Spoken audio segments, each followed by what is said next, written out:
आज हम समझने वाले हैं कि क्लास 12th मैथमेटिक्स में कौन सा चैप्टर कितने नंबर का आएगा, प्लस में पेपर जो आएगा अपना क्लास 12th का वार्षिक परीक्षा जो लगेगी उसमें जो पेपर आएगा वो किस टाइप का पेपर आएगा, कितने नंबर के क्वेश्चन आएंगे, कौन से चैप्टर से कितने नंबर का प्रश्न आएगा, ये सारी चीजें हम देखने वाले हैं आज के इस वीडियो में।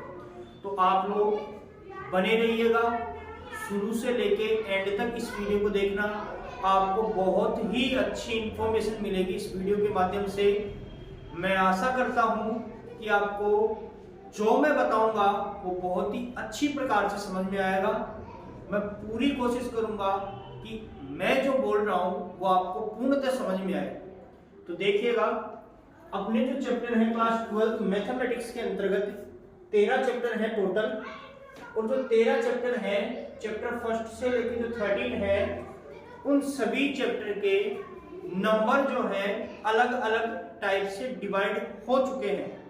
और आपकी एग्जाम भी शायद फरवरी एंड में है या फिर मार्च स्टार्टिंग में हो जाएगी या फिर फरवरी एंड में।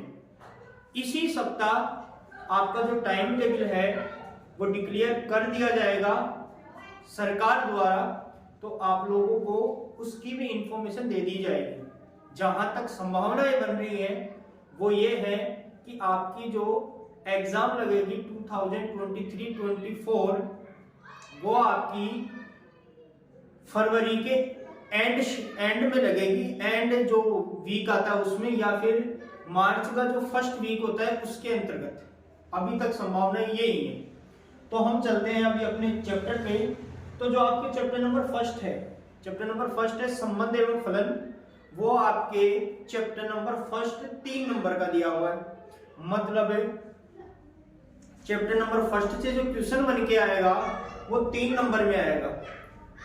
जो आपके पहला प्रश्न आएगा एग्जाम के अंतर्गत वो चैप्टर नंबर फर्स्ट से ही आएगा, और पहला प्रश्न जो आएगा वो 1 नंबर का आएगा, वो चैप्टर नंबर फर्स्ट से ही आएगा, ये फिक्स है। दूसरा जो चैप्टर है वो 4 नंबर का है, तीसरा चैप्टर 5 का है, चौथा चैप्टर भी 5 नंबर का है, पांचवा चैप्टर 8 नंबर का है, छठवां चैप्टर 6 नंबर का है, सातवां चैप्टर 12 नंबर का है, आठवां चैप्टर 4 नंबर का है, नौवां चैप्टर 6 नंबर का, 10वां चैप्टर 7 नंबर का, 11वां चैप्टर 9 नंबर का, 12वां चैप्टर 4 नंबर का, 13वां चैप्टर 7 नंबर का। इस हिसाब से ये नंबर डिवाइड है। मतलब है अगर आपने पहले से लेके 4 पार्ट पढ़ लिए तो 5 और 5 10 और 4 14 और 3 17 नंबर आपके कंप्लीट हो जाएंगे। ये 4 चैप्टर, और ये 4 चैप्टर इतने आसान है कि आप सोच ही नहीं सकते। फर्स्ट बहुत आसान है, संबंध एवं फलन। सेकंड प्रतिलोम त्रिकोणमितीय, वो भी बहुत बहुत ज्यादा आसान है। थर्ड वाला आव्यूह बहुत आसान है। फोर्थ सारणी बहुत आसान है। फिर आप, मेरी राय ये है कि फिर नीचे से स्टार्ट करना। यहां से प्रायिकता है, रेखिक प्रोग्रामर है, ये क्या नाम है इस चैप्टर नंबर 11 का, त्रिविमीय ज्यामिति है। चैप्टर नंबर 10 का है सदिश बीजगणित है, अवकल समीकरण है, यहाँ पे अवकल से संबंधित है 8वां चैप्टर। तो फिर ये नीचे से स्टार्ट करना आप, और फिर जो बीच में चैप्टर बचते हैं 5 6 7, ये 5 6 7 जो चैप्टर है ना, इनको आप बहुत ही अच्छे से देखो।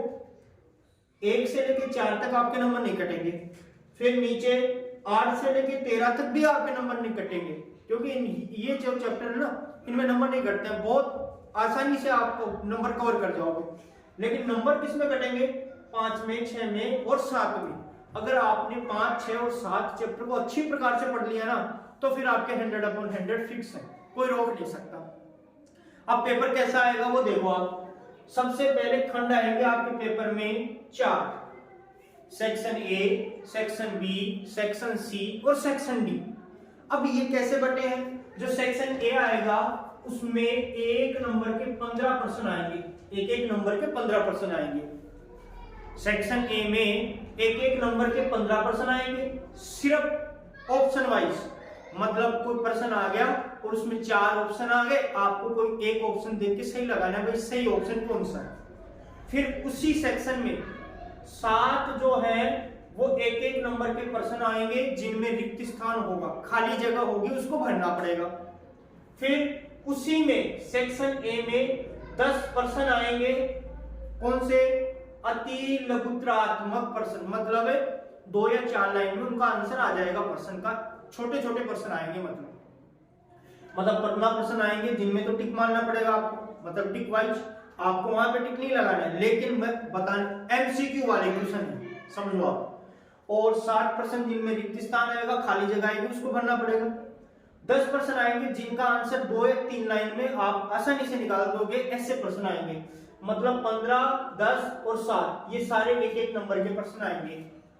इसके बाद आपके सेक्शन बी शुरू होगा, वहां पे जो प्रश्न आएंगे वो सारे 2-2 नंबर के आएंगे और कम से कम एक प्रश्न का सॉल्यूशन आधे पेज के अंतर्गत होगा, ज्यादा बड़ा नहीं होगा, ज्यादा छोटा नहीं होगा, बीच साइज का एक प्रश्न होगा, जो ज्यादा हार्ड भी नहीं होगा, ज्यादा इजी भी नहीं होगा, मतलब मीडियम साइज का प्रश्न आएगा। उसकी क्वालिटी और क्वांटिटी मीडियम साइज की रहेगी, 2 नंबर का प्रश्न आएगा और 2 नंबर वाले 12 प्रश्न आएंगे सेक्शन बी के अंतर्गत।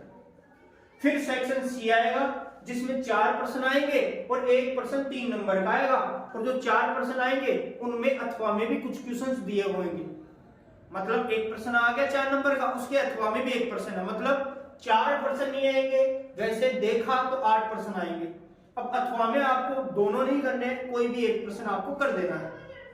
फिर लास्ट में 3 प्रश्न आएंगे सेक्शन डी के अंतर्गत, जिसमें से प्रत्येक प्रश्न 4 नंबर का होगा, प्लस उसमें भी अथवा भी आएगा। मतलब ये है कि यहाँ पे आपको 8 प्रश्न देखने को मिलेंगे और यहाँ पे आपको 6 प्रश्न देखने को मिलेंगे। अब आपको 8 में से करने चाहिए और यहाँ पे जो 6 प्रश्न देखने को मिलेंगे उनमें करने आपको 3 ही है। मतलब ये है कि जो अथवा में प्रश्न आते हैं उनमें आपको फायदा मिलता है कि सर मेरे को ऊपर वाला प्रश्न नहीं आ रहा, नीचे वाला अथवा वाला आ रहा है तो मैं कर दूंगा, मतलब आपके पास ऑप्शन होता है। तो यहाँ पे 8 प्रश्न देखने को मिलेंगे, प्रत्येक प्रश्न 3 नंबर का होगा और 8 में से आपको करने 4 ही होंगे। यहाँ पे आपको 6 प्रश्न देखने को मिलेंगे, लेकिन करना आपको 3 ही प्रश्न है। आपके यहाँ पे इन सेक्शन सी और डी में फायदा मिलता है, ऊपर वाले प्रश्न में अथवा का कोई संबंधित प्रश्न, अथवा में कोई संबंधित प्रश्न होता नहीं है, मतलब यहाँ से लेके सेक्शन बी तक तो आपको जो दे दिया उसी को करना है, लेकिन सेक्शन सी और डी में आपको जो दिया है उसके अलावा एक और ऑप्शन आपको देता है। तो मेरी ये इंफॉर्मेशन थी कि जो चैप्टर है वो किस किस हिसाब से डिवाइड किए गए हैं, आपकी बात किस हिसाब के प्रश्न आएंगे, कौन से खंड में कितने प्रश्न आएंगे, कौन से सेक्शन में कितने प्रश्न आएंगे, कितने नंबर का प्रश्न आएगा। पेपर आपका टोटल आप ऐड करोगे इनको तो आपको पता चलेगा कि टोटल जो आपके नंबर है वो 80 नंबर का पेपर होगा आपका। 20 नंबर जो आपकी स्कूलिंग है वहां से जाते हैं। तो मेरी तरफ से ऑल द बेस्ट सभी स्टूडेंट को, थैंक यू।